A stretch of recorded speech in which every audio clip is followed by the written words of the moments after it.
Good afternoon everyone, good afternoon.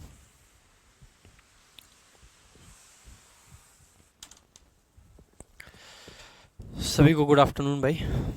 आ जाओ भाई, adverb class number 2 शुरू करेंगे आज।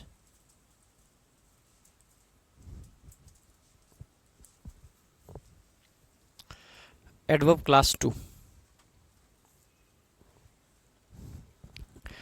कल की क्लास में जो चीज़ें बताई थी, अगर उनमें किसी को डाउट है तो आप पूछ सकते हैं।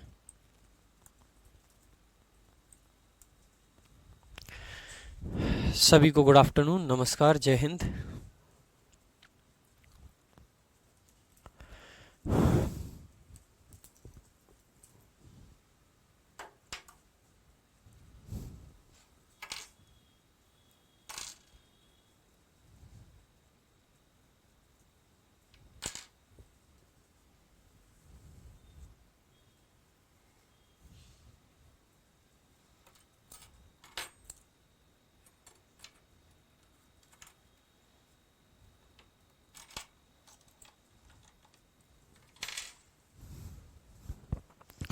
आ जाओ भाई, करें शुरू क्लास।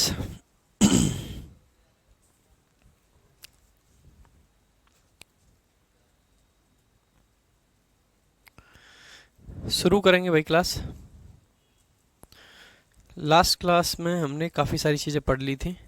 टाइप्स ऑफ एडवर्ब पढ़ रहे थे, फंक्शंस ऑफ एडवर्ब पढ़ रहे थे, जहाँ पे एडवर्ब ऑफ मैनर हमने लास्ट पढ़ा था। आज हम शुरुआत करेंगे एडवर्ब ऑफ डिग्री से। ठीक है, एडवर्ब ऑफ डिग्री क्या होता है भाई, बताओ। एडवर्ब ऑफ डिग्री आखिरकार होता क्या है भाई? ऑफन हो गया या ट्वाइस हो गया। चलो इस पर कुछ क्वेश्चन करा देता हूं पहले आपको, और बताएंगे एक बार आंसर।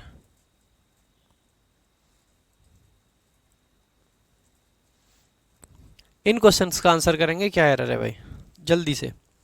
ये कल पढ़ाई थी चीजें, एडवर्ब ऑफ फ्रीक्वेंसी की पोजीशन कल पढ़ाई थी, इस पर कुछ क्वेश्चंस हैं, आंसर करेंगे। We often have wondered what happened to him. We often have wondered what happened to him. बताओ भाई जल्दी जल्दी एरर बताओ भाई, जल्दी जल्दी बताओ एरर कि कौन से में क्या एरर है।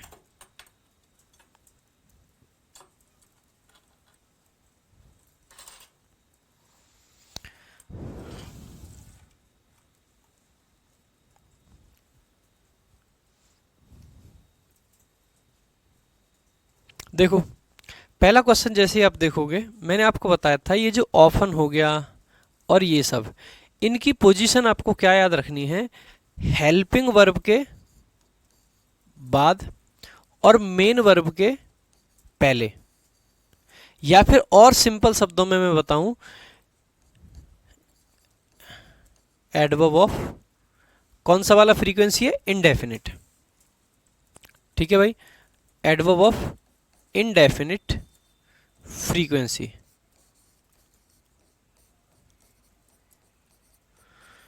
या फिर आप ये कह सकते हैं जिस पोजीशन में नॉट आता है। ठीक है, नॉट वाली जो पोजीशन होती है उसी पोजीशन में एडवर्ब ऑफ इनडेफिनिट फ्रीक्वेंसी आते हैं। अब जैसे ही आप देखोगे तो यहाँ पे ऑफन दे रखा है, ये आपकी क्या है? हेल्पिंग वर्ब है, और ये आपकी क्या है? मेन वर्ब है। तो अगर कहीं पे ऐसा हो कि हेल्पिंग वर्ब और मेन वर्ब दोनों दे रखे हो, तो adverb of frequency helping verb के बाद और मेन वर्ब से पहले आता है। तो इस क्वेश्चन का करेक्ट आंसर हो जाएगा we have often wondered what happened to him. We have often wondered what happened to him. ठीक है भाई, नेक्स्ट क्वेश्चन देखेंगे। He always has loved gardening. जैसे ही आपने देखा ऑलवेज आ रखा, भाई कहाँ आना चाहिए? ये हेल्पिंग वर्ब है और ये मेन वर्ब है। तो हेल्पिंग वर्ब के बाद और मेन वर्ब के पहले, तो ऑलवेज यहां ना लिख के कहाँ लिखना चाहिए? यहाँ पे। तो he has always loved gardening. He has always loved gardening. Next देखेंगे, you sometimes can get very angry. You sometimes can get very angry. ठीक है, अब आपने देखा कैन क्या है? हेल्पिंग वर्ब, और गेट क्या है? Main verb. तो एडवर्ब ऑफ इनडेफिनिट फ्रीक्वेंसी कहाँ आना चाहिए? हेल्पिंग वर्ब के बाद और मेन वर्ब से पहले। तो आपको एक कहाँ लगाना पड़ेगा? You can sometimes get very angry. You can sometimes get very angry.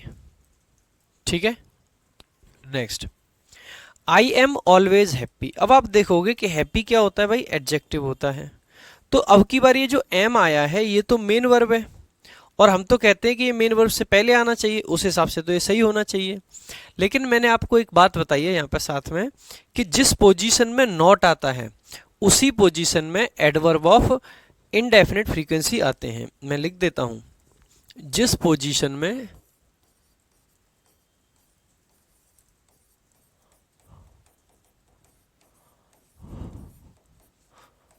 Not आता है उसी पोजीशन में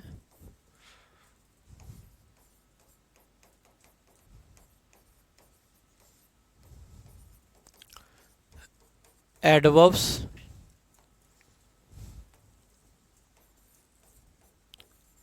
ऑफ इनडेफिनिट फ्रीक्वेंसी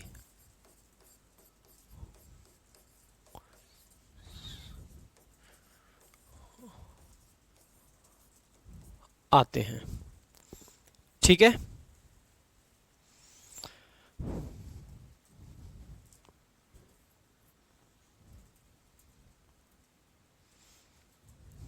भाई निशांत कहीं से भी शुरू कर दो, किसी भी चैप्टर के पहली क्लास से, निशांत राजपूत।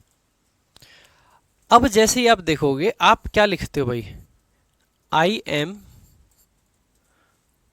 हैप्पी, ये तो आपका बना पॉजिटिव सेंटेंस। अब आप इसमें नॉट लगाओगे तो नॉट यहां आना चाहिए या यहां? तो आप भाई हमेशा ऐसे लिखते हो, आई एम नॉट हैप्पी, यानी कि नॉट की पोजीशन है कहां? अगर ये is am are was were, अगर ये मेन वर्ब होती हैं तो नॉट इनके बाद में आता है। अगर ये मतलब अगर ये मेन वर्ब होती हैं तो नॉट इनके बाद में ही आता है। तो इसी तरीके से अगर नॉट बाद में आया है तो वैसे ही ऑलवेज भी कहाँ पे आएगा? बाद में आएगा। तो ऑलवेज की पोजीशन यहाँ आनी चाहिए, ना कि एम के पहले। तो आई एम ऑलवेज हैप्पी कैसे लिखेंगे? I am always happy. ठीक है, I am always happy. Next चलेंगे आगे, कुछ क्वेश्चंस और हैं, बताएंगे भाई, जल्दी जल्दी आंसर करेंगे कौन से में क्या सही पोजीशन है। He never is late. अब भाई देखो, जिस जगह पे नॉट आता है तो नॉट कहाँ पे आना चाहिए? ही इज नॉट लेट ऐसे लिखना चाहिए। तो नेवर भी कहाँ पे आएगा? इज के बाद में आएगा। तो he is never late, he is never late. ऐसे ही देखो, सेल्डम, सेल्डम भी क्या है भाई? इनडेफिनिट फ्रीक्वेंसी है, लास्ट में तो आएगा नहीं, कहाँ आएगा? मेन वर्ब से पहले। तो यहां पे लिख देंगे he we seldom go there, we seldom go there. आगे देखेंगे 7वां question, I have always a car. I have always a car. 7वें क्वेश्चन का आंसर करेंगे भाई जल्दी से एक बार सारे बच्चे। 7वें क्वेश्चन का आंसर करेंगे जल्दी से, क्या होगा करेक्ट आंसर? जल्दी से। आई have always a car, I have always a car.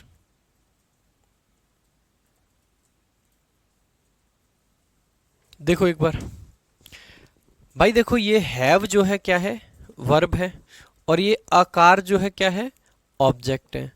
अगर भाई ये ऑब्जेक्ट है तो ये हैव क्या बनेगा? मेन वर्ब है। अगर हैव मेन वर्ब है तो ऑलवेज तो मेन वर्ब से कहां पे आता है? पहले। तो हम लिखेंगे I always have a car, I always have a car, I always have a car. Next देखेंगे अगला question, I have always had a car since 2016। I have always had a car since 2016। Question number 8 बताएंगे भाई एक बार, 8 को answer करेंगे जल्दी जल्दी।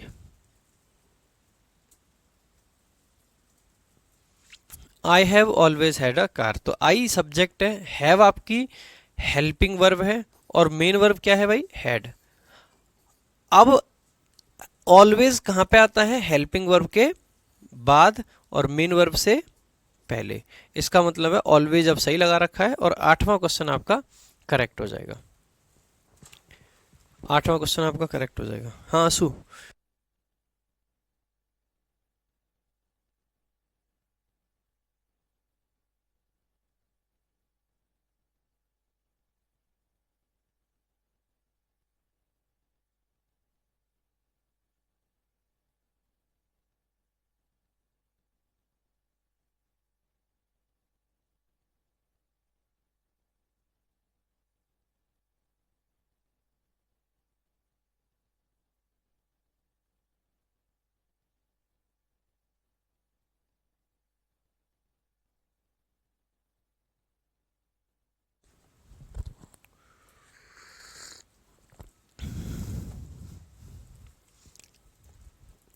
देखो भाई, he will be always here from tomorrow. अब देखो भाई, आपकी विल बी और हियर, देखो हियर तो प्लेस बता रहा है, हियर का मतलब यहां होगा, और कल ही आपको बताया था प्लेस को बताने वाले शब्द क्या होते हैं, एडवर्ब ऑफ प्लेस। तो ये तो एडवर्ब है। अगर ये एडवर्ब है तो अब आपके पास दो ऑप्शन है, एक तो विल, भाई विल तो हेल्पिंग वर्ब है, तो बी क्या बची, बी आपकी बची मेन वर्ब। और ऑलवेज कहां पे आता है, हेल्पिंग वर्ब से बाद में और मेन वर्ब से पहले, तो ऑलवेज आपको कहां लिखना पड़ेगा, यहां पे। He will always be here from tomorrow, he will always be here from tomorrow, he will always be here from tomorrow. Next देखो, he is shouting always at his son, he is shouting always at his son. देखो भाई, जैसे ही आप इस sentence को देखोगे, he subject है, इज हेल्पिंग वर्ब है, और शाउटिंग मेन वर्ब है, और ऑलवेज आपका इंडेफिनिट फ्रीक्वेंसी का एडवर्ब है। अगर इंडेफिनिट फ्रीक्वेंसी है दोस्त, तो कहां पे आएगा, हेल्पिंग वर्ब के बाद और मेन वर्ब के पहले, यानी कि इज के। तो he is always shouting at his सन।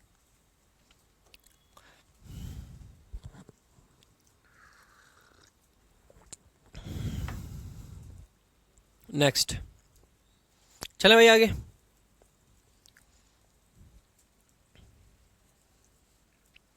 तो भाई इस चीज को देखो, मैंने यहां पे लिख भी रखा है, ये ध्यान रख लेना। Adverb of indefinite frequency, adverbs of indefinite frequency are used before the main verb and after the helping verb. And after और किसके बाद, इज, एम, आर, वॉज, वर, इनके बाद में ही आती हैं, चाहे ये मेन वर्ब हो चाहे वो हेल्पिंग वर्ब हो। ठीक है। डेफिनेट फ्रीक्वेंसी में आपको ऑलरेडी बता चुका हूं, फिर भी ये ये 3 क्वेश्चन है, इनको देख लेते हैं। She twice goes to office, भाई ट्वाइस क्या है, डेफिनेट नंबर है। ठीक है, 2 बार, अगर ट्वाइस डेफिनेट है तो डेफिनेट कहां पे आती है, अंत में। तो she goes to office twice, क्या हो जाएगा, she goes to office twice. आगे वाले दोनों क्वेश्चन भी खुद से करके बताएंगे भाई जल्दी से, मैं जब तक कॉपी पी लेता हूं।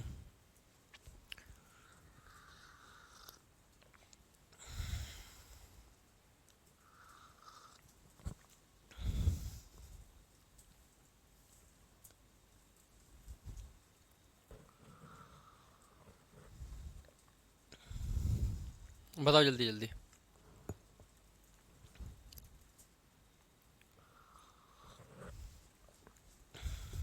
लाइट थोड़ी ज़्यादा हो रही है, मुझे ऐसा लग रहा है, थोड़ी कम कर देता हूँ। ज़्यादा गोरा गोरा सा लग रहा हूँ मैं, स्मार्ट स्मार्ट सा।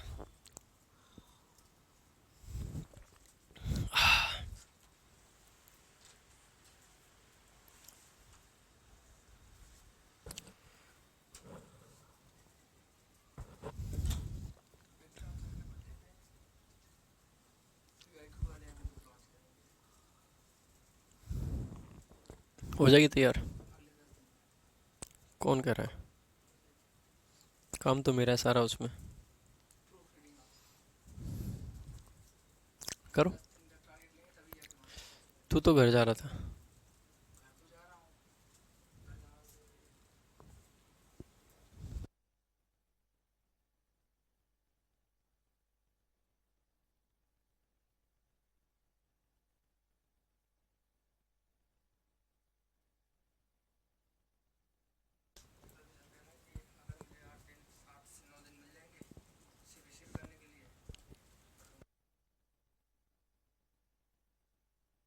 कह दे जा। आ जाओ भाई। देखो डेली क्या है, डेफिनेट फ्रीक्वेंसी है। डेफिनेट फ्रीक्वेंसी कहाँ आते हैं, लास्ट में। ऐसे ही एवरी ईयर क्या है, डेफिनेट फ्रीक्वेंसी है, कहाँ पे आता है, लास्ट में।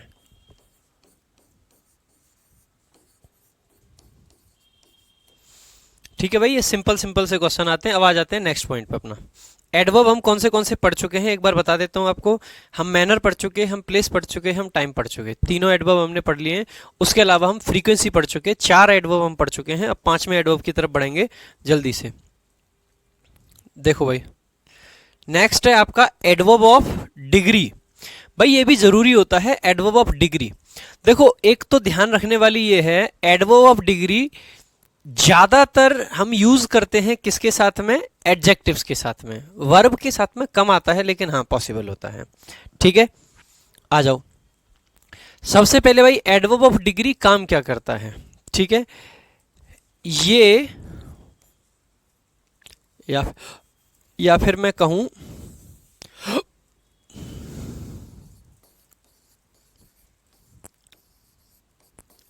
किसी की इंटेंसिटी,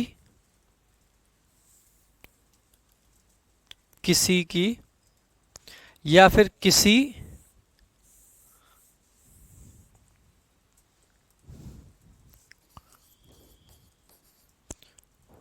वर्ड की इंटेंसिटी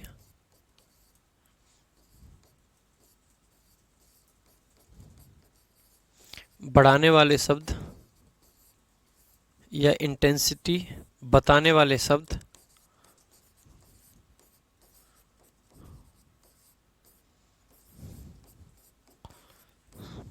एडवर्ब ऑफ डिग्री होते हैं। ठीक है, कौन से होते हैं, as, so, very, too, enough, fairly, rather, somewhat, quite, almost, nearly, hardly, etc. सब डिग्री बताते हैं, सब डिग्री बताते हैं। जैसे ही इज स्मार्ट, कितना स्मार्ट, कितना स्मार्ट है, यही तो बता रहा है। इंटेंसिटी बता रहा है, स्मार्टनेस की इंटेंसिटी क्या है, कितना स्मार्ट है बंदा, बहुत स्मार्ट है। बहुत स्मार्ट है तो क्या लिख दिया, वेरी स्मार्ट। तो वेरी क्या हुआ, एडवर्ब ऑफ डिग्री। आगे, they are clear about it, कितने क्लियर हैं, they are clear about it, कितने clear, they are fairly clear. तो बेसिकली जब भी हम बात करेंगे कि कोई शब्द अगर किसका रिप्लाई दे, कितना, कितनी, कितने, ऐसे शब्द जो इन शब्दों का जो आंसर करते हैं वो सारे के सारे एडवर्ब ऑफ डिग्री की कैटेगरी में आते हैं। ऐसे ही देखो हमने कहा ही इज वरिड, वह चिंतित है, कितना चिंतित है, कुछ चिंतित है। तो he is somewhat worried, somewhat का मतलब होता है कुछ, तो ही इज समवॉट वरिड। ठीक है, तो ये हो जाता है भाई आपका एडवर्ब ऑफ डिग्री। अब एडवर्ब ऑफ डिग्री में इसकी पोजीशन का कोई पंगा ही नहीं है। क्यों नहीं है, एडवर्ब ऑफ डिग्री जिस शब्द की इंटेंसिटी बताते हैं, जैसे यहां पे क्लियर के लिए बता रहे थे कितने क्लियर, तो फेयरली क्लियर। यहां पे स्मार्ट की बताया जा रहा था कितना स्मार्ट, तो वेरी स्मार्ट। यहां पे वरिड का बताया जा रहा था कितना वरिड, तो समवॉट वरिड।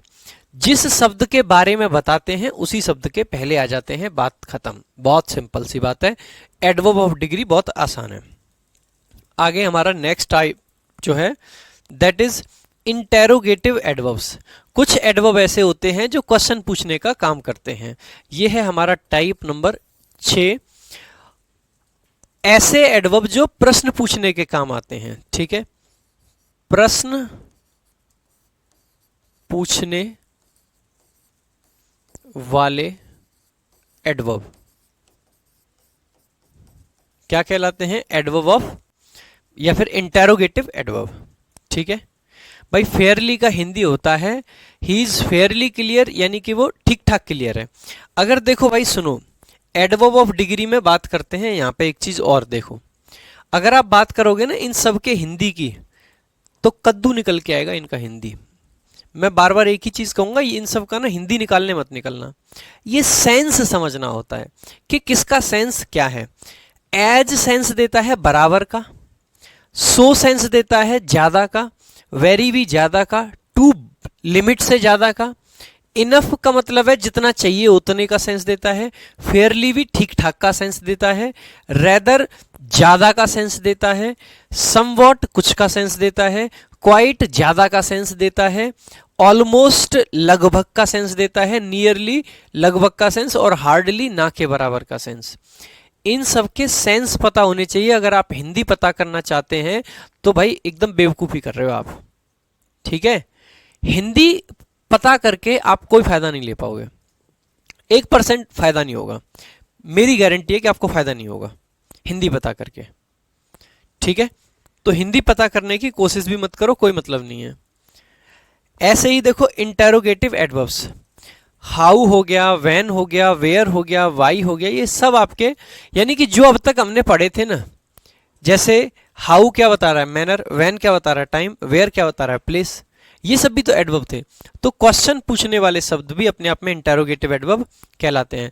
और इंटेरोगेटिव एडवर्ब हमेशा और हमेशा सेंटेंस की स्टार्टिंग में यूज करे जाते हैं।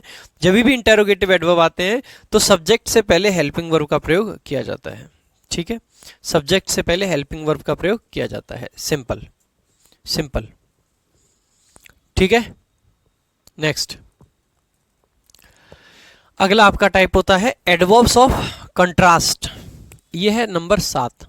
अब आपको ये थोड़ी सी नई चीज लगेगी कि सर ये कंट्रास्ट का क्या मतलब है। देखो कुछ शब्द क्या होते हैं, दो कंट्रास्टिंग सिचुएशंस को बताते हैं।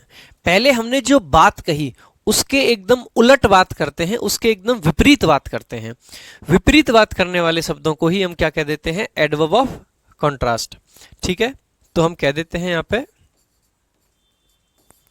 विपरीत बात बताने वाले शब्दों को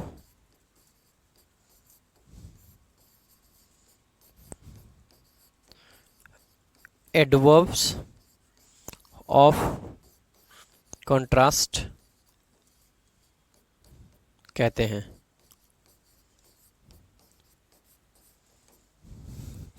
जैसे हाउ एवर, इसका मतलब क्या होता है, हालांकि। नेवरदलेस भी हालांकि, नंदलेस हालांकि, दो, still, not with standing, etc, सब का मतलब होता है हालांकि। जैसे ही वॉज टायर्ड, वह थका हुआ था। However he continued to walk, हालांकि उसने चलना कंटिन्यू रखा। अब देखो दो कॉन्ट्रास्टिंग बातें हैं, दो विपरीत बातें हैं। एक तरफ कह रहे हैं कि थका हुआ था, अगर आदमी थका हुआ है तो क्या उम्मीद की जाएगी कि वो चलता रहेगा या आराम करने के लिए रुकेगा, रुकने की उम्मीद की जाएगी। लेकिन एक तरफ तो कायम ने कि थका हुआ है, और दूसरी तरफ कह रहे हैं कंटिन्यूड टू वर्क, काम करता रहा, वॉक नहीं है वर्क है ना, काम करता रहा। तो एक तरफ काम करता रहा, दूसरी तरफ थका हुआ था। दो विपरीत बातें हैं, अगर दो विपरीत बातें हैं तो दोनों बातों को जोड़ने के लिए क्या लगा दिया, हाउ एवर लगा दिया। ये जितने भी एडवर्ब हैं इनसे पहले या तो फुल स्टॉप आता है, या कॉमा आता है, और या फिर सेमीकोलन आता है। तीनों में से एक चीज जरूर आएगी। Next, the problems are not serious, जो प्रॉब्लम्स हैं, जो समस्याएं हैं वो सीरियस नहीं है।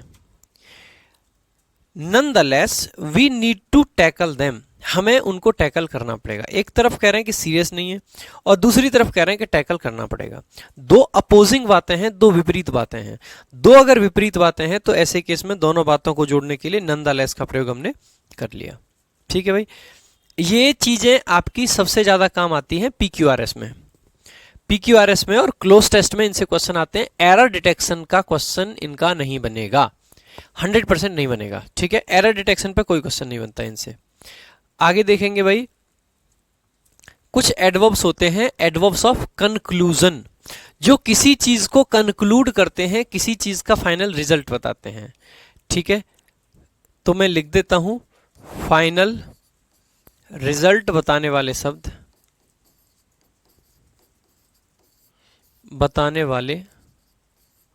शब्द, एडवर्ब्स ऑफ कंक्लूजन होते हैं। जैसे कि हैंस, हम कहते हैं ना हैंस प्रूव्ड, कंक्लूजन दे दिया। ठीक है भाई, देखो जो बट जो होता है ना, वो बट कंजंक्शन होता है, उसको एडवर्ब में नहीं लिखेंगे।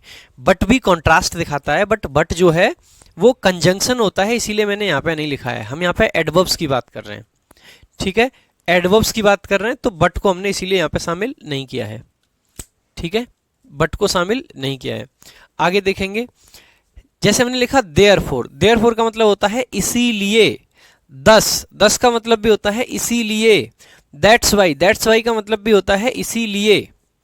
अब देखेंगे, the team wanted a change, team change चाहती थी, hence he was asked to resign, इसीलिए उसको रिजाइन करने के लिए बोला गया। तो ये क्या है, कंक्लूजन है।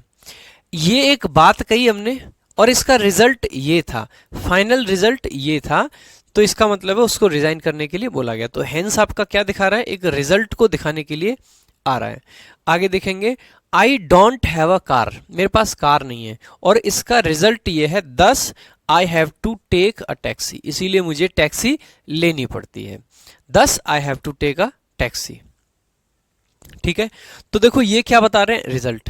देखो ये कंक्लूजन को बताने वाले या रिजल्ट को बताने वाले, या फिर मैं कहूँ जो पिछले कॉन्ट्रास्ट वाले थे, ये वो एडवर्ब्स हैं जो आपको किताबों वगैरह में नहीं मिलेंगे। मैंने यहाँ पे कैटेगराइज कर करके आपको इसलिए दे रखे हैं जिससे कि आप इनके मीनिंग्स जान जाएं। ज्यादातर बच्चों को पता ही नहीं होता है। ये कहाँ आते हैं, सेकेंड सेंटेंस के बिगिनिंग में आते हैं। पिछले वाले भी कहाँ रहे थे, सेकेंड सेंटेंस के बिगिनिंग में आते हैं। एक सेंटेंस पहले लिखा होगा, एक सेंटेंस बाद में लिखा होगा, और दोनों सेंटेंस के बीच में आते हैं, यानी कि दूसरे सेंटेंस के बिगिनिंग में ये यूज करे जाते हैं। आगे अगला है आपका adverbs of addition. Adverbs of addition भाई, जोड़ने वाले एडवर्ब, क्या करने वाले, जोड़ने वाले एडवर्ब, जोड़ने वाले जो एडवर्ब्स होते हैं उनको क्या कह देते हैं, एडवर्ब्स ऑफ एडिशन। जैसे फर्दर मोर, फर्दर मोर हम क्यों यूज करते हैं, इसका मतलब होता है कि हम आगे कुछ और कहना चाह रहे हैं, जोड़ना चाह रहे हैं कुछ। More over, additionally, also, Indeed, ये क्या है, ये आपके हैं जोड़ने वाले एडवर्ब, यानी कि एडिशन वाले एडवर्ब। ठीक है, एडिशन वाले एडवर्ब। हाँ भाई देखो, इस वाले में जो कंक्लूजन वाला है, इसमें सो को भी आप ऐड कर सकते हो, बिल्कुल सही बात है। सो भी आपका कंजंक्शन होने के साथ साथ एडवर्ब भी होता है, तो यहां पे सो भी आ सकता है।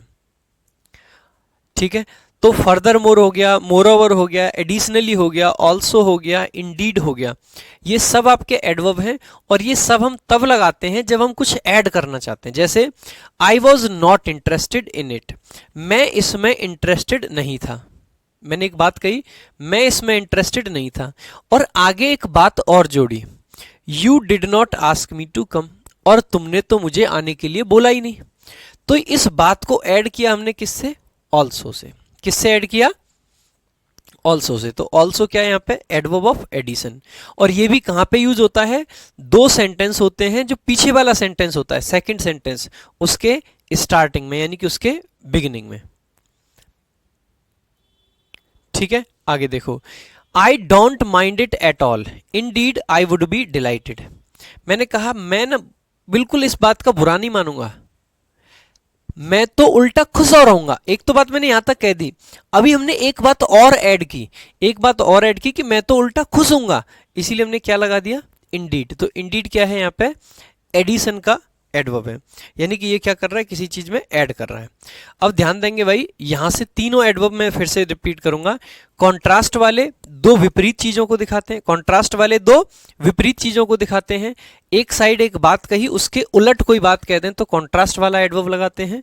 दूसरा था आपका रिजल्ट वाला, जो बात यहां कही है अगर उसका परिणाम हम बता रहे हैं तो इसका मतलब है हम रिजल्ट वाला एडवर्ब लगाएंगे। और तीसरा हमारा था जब सेम बातें कहते हैं, एक बात कही ऐड करके दूसरी बात और कह दी, तो हम कौन सा वाला एडवर्ब लगाएंगे, ये वाला। ठीक है, एडिशन वाले। अच्छा, अब एक और चीज देखो इनमें फिर से, यहां पे भी दो सेंटेंस आते हैं, यहां पे भी दो सेंटेंस आते हैं, यहां पे भी दो सेंटेंस आते हैं। ये ऐसे एडवर्ब हैं जो कि दो सेंटेंसेस के मीनिंग को, दो सेंटेंसेस को नहीं जोड़ते, दो सेंटेंसेस के मीनिंग को जोड़ते हैं। और इन्हीं एडवर्ब को एडिशन वाले, कॉन्ट्रास्ट वाले और कंक्लूजन वाले, इन्हीं तीनों को बेसिकली क्या कह देते हैं, कंजंक्टिव एडवर्ब। इनको क्या बोल देते हैं, कंजंक्टिव एडवर्ब। तो यहां पे मैं लिख देता हूं कंजंक्टिव एडवर्ब, कंजंक्टिव एडवर्ब्स। देखो बेसिकली ये सेंटेंस को ग्रामेटिकली नहीं जोड़ रहे हैं, लेकिन पहला जो सेंटेंस था और दूसरा जो सेंटेंस था उनके मीनिंग के बीच में कनेक्शन स्थापित करते हैं। तो ये दो सेंटेंसेस को मीनिंग वाइज जोड़ते हैं, ग्रामर वाइज नहीं। ये दो सेंटेंसेस को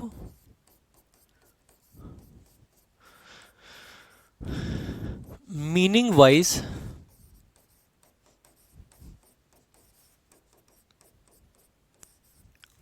जोड़ने का काम करते हैं।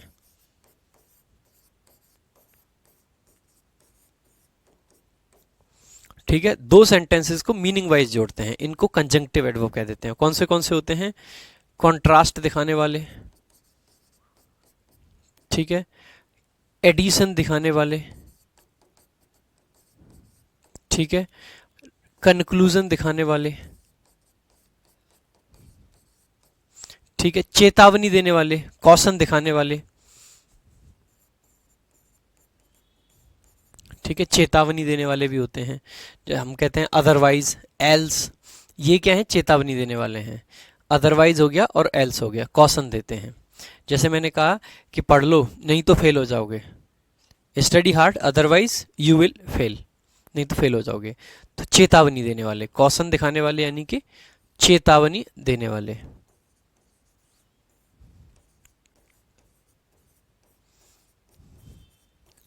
लाइक आपका एल्स हो गया और आपका अदरवाइज हो गया। इन पर क्वेश्चंस आते हैं भाई एरर के, एल्स पे और अदरवाइज दोनों पे। सेंटेंस में चेतावनी होगी और हाउएवर लगा के दे देंगे। सेंटेंस में चेतावनी की बात कर रहे होंगे और हाउएवर लगा देंगे। इस तरीके के क्वेश्चन एडवर्ब में आते हैं। रात में यूट्यूब पे एडवर्ब पढ़ा रहा था, वहां पे भी इस तरीके के क्वेश्चंस थे। ठीक है, तो भाई इन चीज़ों का भी विशेष ध्यान रखेंगे। भाई ये सारे हो जाते हैं टाइप्स ऑफ एडवर्ब। अब एडवर्ब पे हम छोटे छोटे मिसलेनियस क्वेश्चंस भी करेंगे। पोजीशन एडवर्ब की पढ़ ली, टाइप्स ऑफ एडवर्ब हमने पढ़ लिए। अब एडवर्ब में जो क्वेश्चंस आ जाते हैं वो होते हैं कुछ इस तरीके के क्वेश्चंस, जैसे ये मैंने कल बता ही दिया था, कावर्डली, फ्रेंडली, ये सब। ठीक है, वीकली वाला ये सब बता दिया था। अब कुछ मिसलेनियस क्वेश्चंस आपके आएंगे। ठीक है, यहां से हम लिख देते हैं मिक्स्ड कॉन्सेप्ट्स। ठीक है, क्या लिखेंगे, मिक्स्ड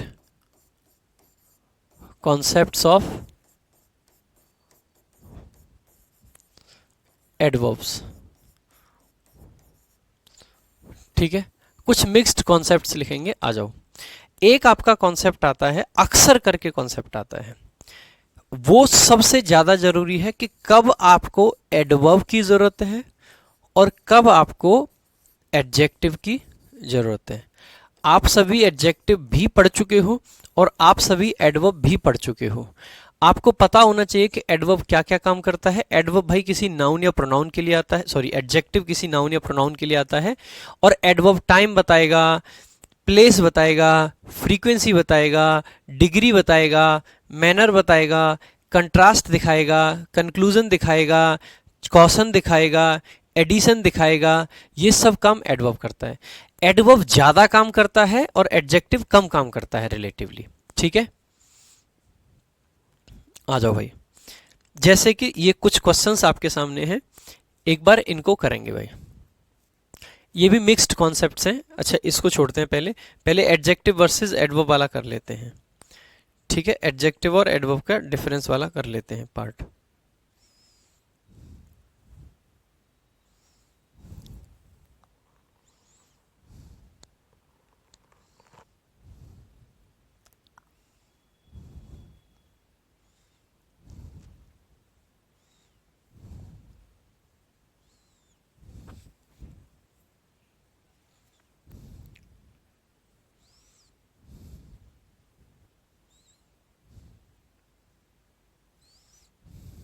देखो जैसे इस तरीके के क्वेश्चन आएंगे, मैं क्वेश्चन लिख देता हूं।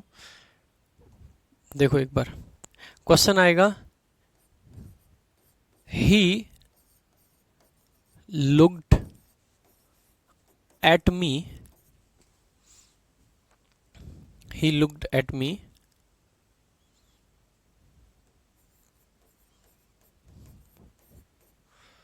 loving। ठीक है, इसी तरीके बहुत सिंपल सिंपल क्वेश्चन आते हैं एग्जाम में। दूसरा जैसे क्वेश्चन आएगा,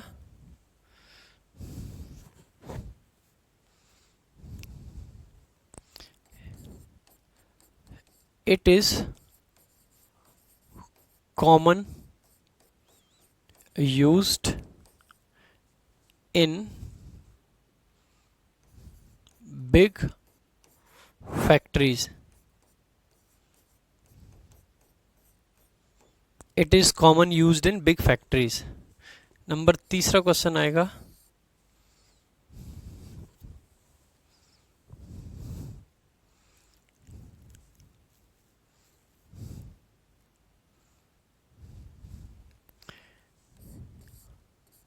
he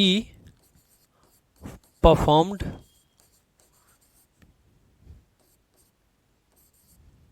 good। he performed good। चौथा क्वेश्चन आपका, he performed good।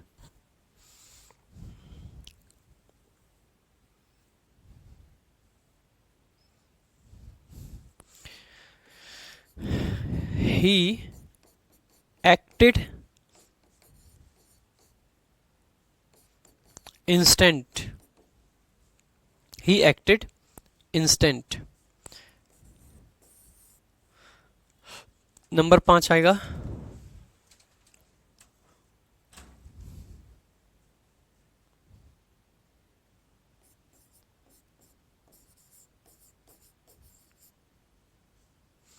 he work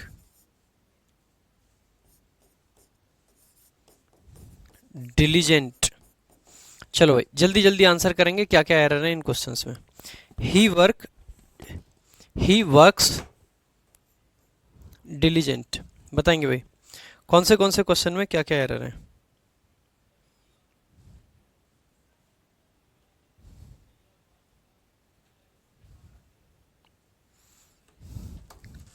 he works diligent. आंसू एक और कॉफी चाहिए मुझे, कॉफी चाहिए।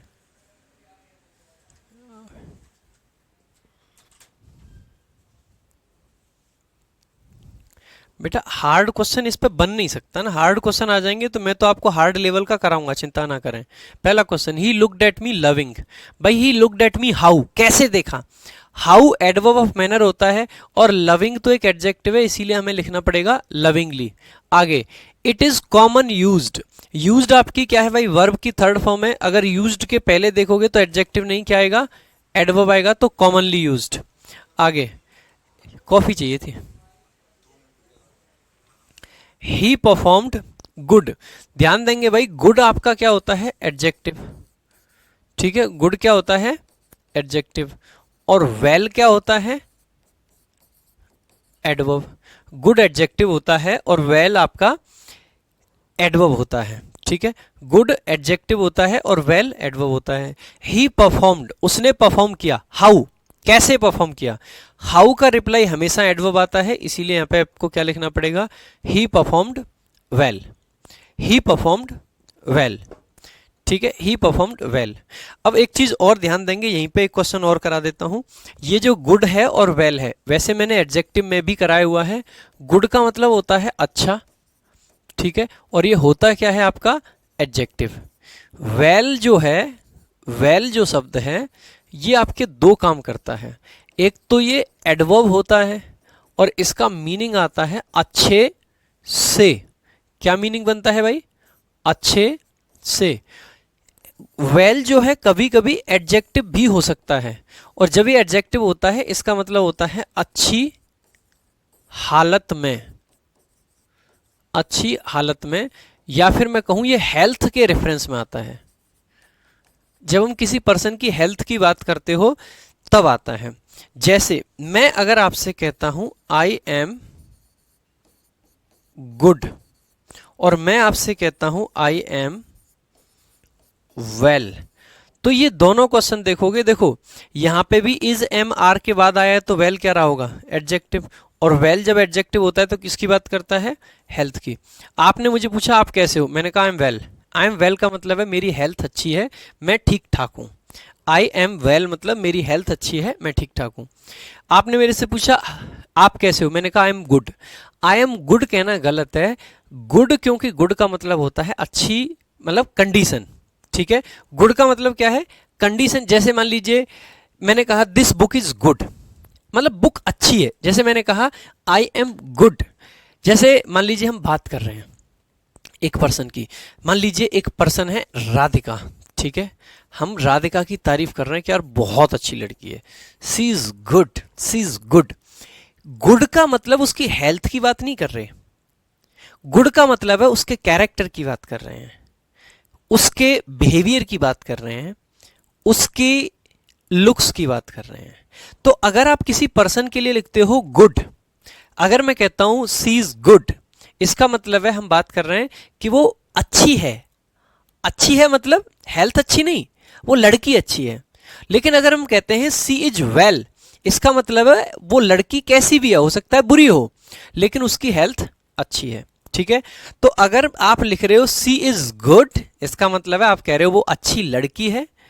और अगर आप कह रहे हो सी इज वेल, इसका मतलब है कि आप कह रहे हो उस लड़की की हेल्थ अच्छी है, वो लड़की ठीक है, ठीक है। तो ये दोनों में डिफरेंस आ जाता है।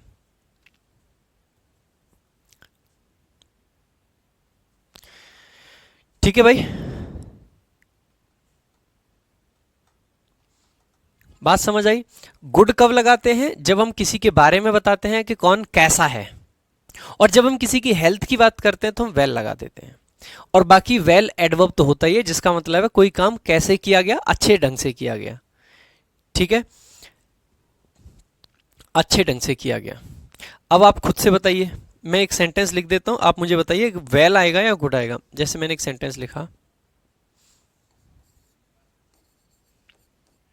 आई met her last week, I met her last week,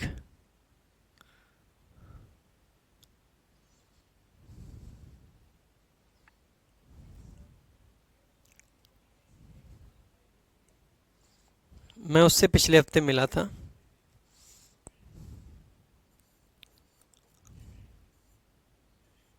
she was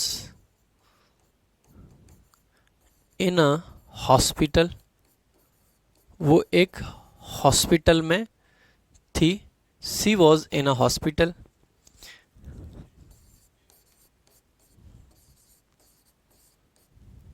she was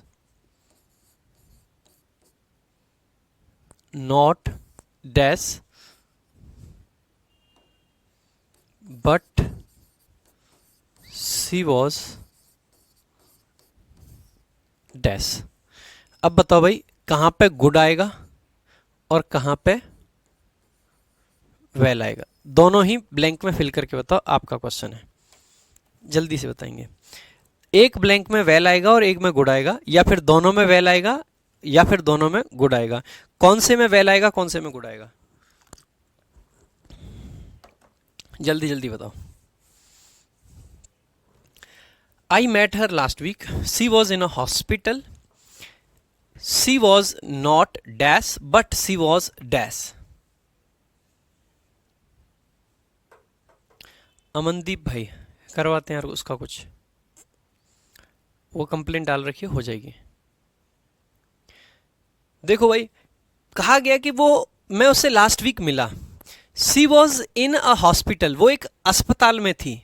अगर कोई अस्पताल में होगा तो उसकी हेल्थ अच्छी होगी या नहीं होगी, तो आप कहोगे हेल्थ अच्छी नहीं थी। अगर हेल्थ अच्छी नहीं थी तो she was not well, she was not well. क्या लिखना पड़ेगा भाई हमें, वेल लिखना पड़ेगा। क्यों, क्योंकि we are talking about health, हम हेल्थ की बात कर रहे हैं, इसीलिए वेल लिख दिया।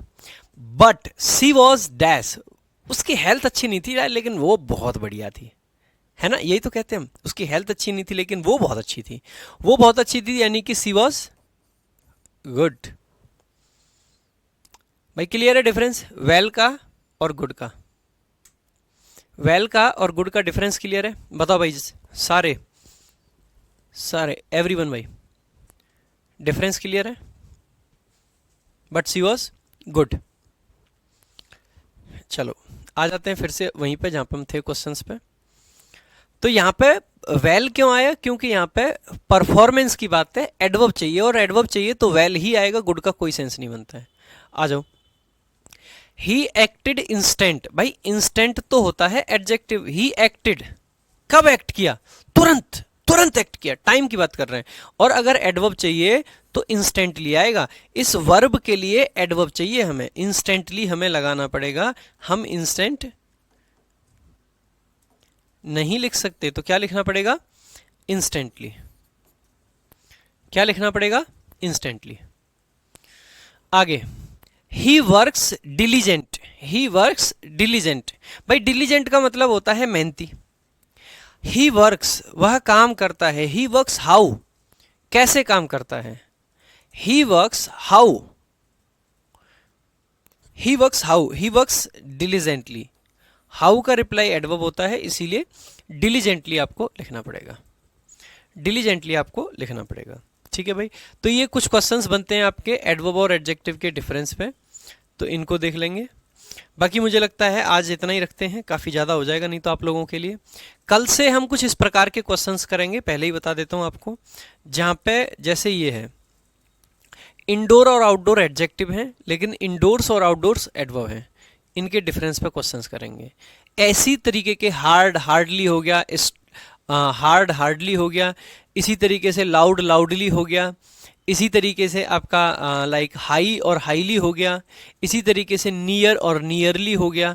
ये इस तरीके की जो पेयर है ना, इन सब के क्वेश्चंस हम करेंगे कल की क्लास में। ठीक है, सो आज के लिए सिर्फ इतना ही रखेंगे, बाकी मिलेंगे भाई कल की क्लास में। Keep revising, keep working hard, लगातार पढ़ते रहिए, लगातार मेहनत करते रहिए, इसी तरीके से लगे रहोगे, सफलता जरूर मिलेगी। सो आज के लिए सिर्फ इतना ही, मिलेंगे कल की क्लास में। थैंक यू सो मच, जय हिंद, जय भारत।